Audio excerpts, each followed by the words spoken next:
অনেক সাধনার পরে আজকে আসতে পেরেছি বড় মার কাছে। আর দেখো মায়ের হাতে কি আছে, দেখো একটা হাতে খড়গ আছে, এক হাতে কিন্তু পায়রা, মানে জীবন্ত পায়রা বসে আছে। দেখি তোমাদের, জীবন্ত পায়রা বসে আছে এখানে, মায়ের হাতে জীবন্ত পায়রা বসে আছে আর এক হাতে খড়গ আছে। তো মা শান্তিরও, যেমন শান্তিরও একটা প্রতীক মা। তো এই দৃশ্য জানি না তোমাদের কেমন লাগবে, আমার তো ভীষণ ভালো লেগেছে।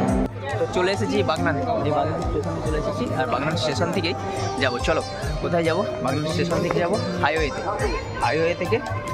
আর হাইওয়ে থেকে আমাকে বাস ধরতে হবে ক্ষীরপাইয়ের জন্য, কারণ ক্ষীরপাই বড় মার কাছে পৌঁছাতে গেলে আমাকে বাস ধরে যেতে হবে, ট্রেনে করে যেতে পারবো না, সেই জন্য যাচ্ছি। আর এইটা হচ্ছে বাগনানের ওভারব্রিজ, দেখিয়ে দিই, এটা বাগনানের ওভারব্রিজ, এখন পুরো খালি দেখো। তো এই ওভারব্রিজ ধরেই আমি কিন্তু হেঁটে উঠছি আর যাচ্ছি বড় মার কাছে। তো কীভাবে যাচ্ছি, কত টাকা পড়বে, আজকে সব কিছু এই ভিডিওর মধ্যে থাকবে, তোমরা দেখতে থাকো। আর চলো আমার সঙ্গে হাই রোড।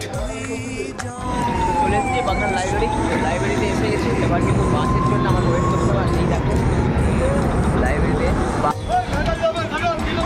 চলো, বাস এসে গেছে, বাসে উঠি, তারপর দেখছি। তো বাসে বসে পড়েছি, এবার বাস থেকে তখন চন্দ্রকোনার বাসে, চলো বাস থেকে এবার যাবো। মাঝ রাস্তায় দাঁড়িয়ে বাস জল খাচ্ছে, আমরা রেস্ট নেওয়ার কথা, কিন্তু এখানে বাস জল খাচ্ছে। আর শুধু জল খাচ্ছে মানে জল না, দেখো কতগুলো বোতল, তার সঙ্গে বালতি, কত জল বাস খাচ্ছে। তারপরে কিন্তু ছাড়বো, অনেকক্ষণ দাঁড়িয়ে আছে, প্রায় 15-20 মিনিট ধরে বাস জল খাচ্ছে, রেস্ট নিচ্ছে, তারপরে আবার বাসটা ছাড়া হবে। চলো দেখা যাক। দেখতে দেখতে বীরসিংহ গ্রামে চলে এলাম, যেখানে আমাদের বিদ্যাসাগরের জন্মস্থান। তো সেইটাই পার করছি বাস থেকে, এটা একটু দেখিয়ে দিলাম তোমাদেরকে। 2 থেকে 2.5 ঘন্টা পথ অতিক্রম করে নেমেছি ক্ষীরপাই হালদার দিঘি। তো এখান থেকে এবার বড় মার কাছে পৌঁছাবো। তো সেটা কী করে যাবো সেটাও দেখাচ্ছি।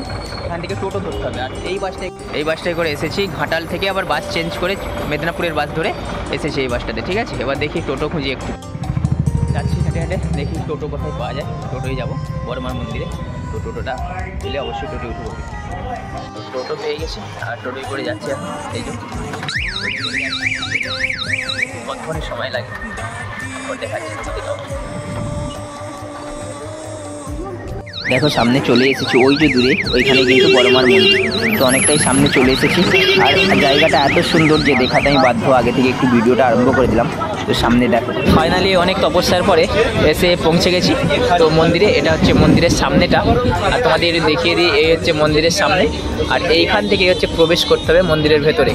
তো মন্দিরের ভেতরটা অবশ্যই আমি একটু দেখাবে, চলো আমার সঙ্গে চলো। আর মন্দিরের ভেতরটা একটু দেখিয়ে দিই। তো মন্দিরের ভেতরে যাওয়ার আগে এখানে কিন্তু সামনে একদম জুতোটা খুলে আর পা একটু ধুয়ে নিতে হবে, তারপরে কিন্তু মন্দিরে প্রবেশ করতে হবে। এইখানে জুতোটা খুললাম, চলো জুতো খোলার পরে এবার এইদিকে একটু দেখিয়ে দিই। দেখো রাক্ষসী আছে, এখানে হনুমানজি আছে, আর তার সামনে কিন্তু একজন রামজি দাঁড়িয়ে আছে। এই চারদিকে 4 জন মিলে একটা মন্দির কিন্তু চাকিয়ে রেখে দিয়েছে ওরা। তো চলো আস্তে আস্তে ভেতরের দিকে প্রবেশ করি। আর যেটা সব থেকে সুনির্দিষ্ট, আর এখানে কিন্তু মহাদেব দাঁড়িয়ে আছে। আর সামনে ঘন্টাটা বাজিয়ে নিলাম, ঘন্টা বাজিয়ে সামনে একদম দর্শন, দেখো বড় মায়ের। তো সবাই দর্শন করে নাও আগে, আমি সবাইকে দর্শন করতে, আমি তো ধন্য দর্শন করি। তো তোমরাও যেন ধন্য হও, বড় মায়ের যেন তোমরা আশীর্বাদ পাও, সেই জন্য সবাই একটু দেখে নাও, বড় মাকে দর্শনে নাও। তো সঙ্গে আরেকটু দেখিয়ে দিই তোমাদেরকে, চলো আমি একটু আগের দিকে যাই। আগের দিকে যেয়ে তোমাদের একটু ভালো করে দেখিয়ে দিই। ও মা মনে পুরো শান্তি এনে দেয়, তো শান্তির প্রতীক মা। আর মা বড় মা সামনে এক হাতে আছে পৃথিবী, এক হাতে আছে খড়গ, তার সঙ্গে কিন্তু বসে আছে পায়রা পাখি। আর সঙ্গে সবাই কিন্তু এখানে নিজেরাই কিন্তু এখানে পুজো দিচ্ছে, ঠিক আছে, নিজেরাই, মানে কোনো বামুন ঠাকুর এখানে নেই, নিজেরাই পুজো দিচ্ছে। আর পুজো যে যার ডালি সে তার এখানে সঙ্গে পুজো করে নিতে পারে। সামনে একটু জুম করে দেখাই বড় মাকে ওপর পর্যন্ত, তো অনেকটা বড়, যেখানে আমার ক্যামেরা পৌঁছাতে পারে না। জুম করে একটু দেখাই, দেখো পায়রা বসে আছে, শান্তির প্রতীক। আর এই যে রূপ বড় মার অসাধারণ, কিন্তু সবাই কিন্তু বলো যে জয় বড় মার জয়, অবশ্যই কিন্তু জয়ের ধ্বনিটা দিও, বড় মার যেন জয় হয়, অবশ্যই বড় মার জয়। কি আছে দেখো, এখানে কিন্তু কোনো পণ্ডিত নেই, কোনো বামুন নেই, এখানে কিন্তু নিজের দিকে পুজো করতে হয়, নিজেরাই পুজো করতে হয়, সবাই কিন্তু নিজেরাই পুজো দিচ্ছে। আর নিজেরা পুজো করছে। সঙ্গে দেখো এই দিকটাতে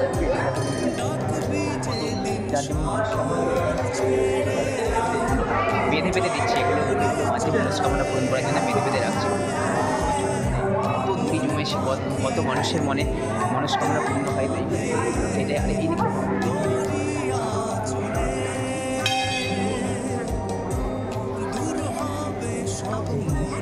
মায়ের দেখলাম, মায়ের দেখুন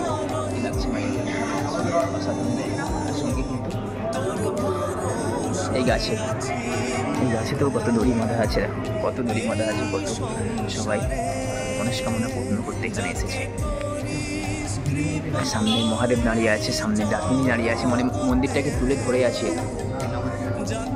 ব্লগার জিৎ, ব্লগার জিৎ, জিৎ জিৎ সঙ্গে মায়ের,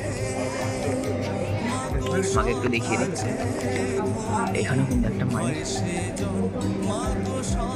আবির্ভূত এখানেও, এই যে মন্দির দেখতে পেয়েছো, রূপটা একটু ভালো করে দেখিয়ে দিই তোমাদের।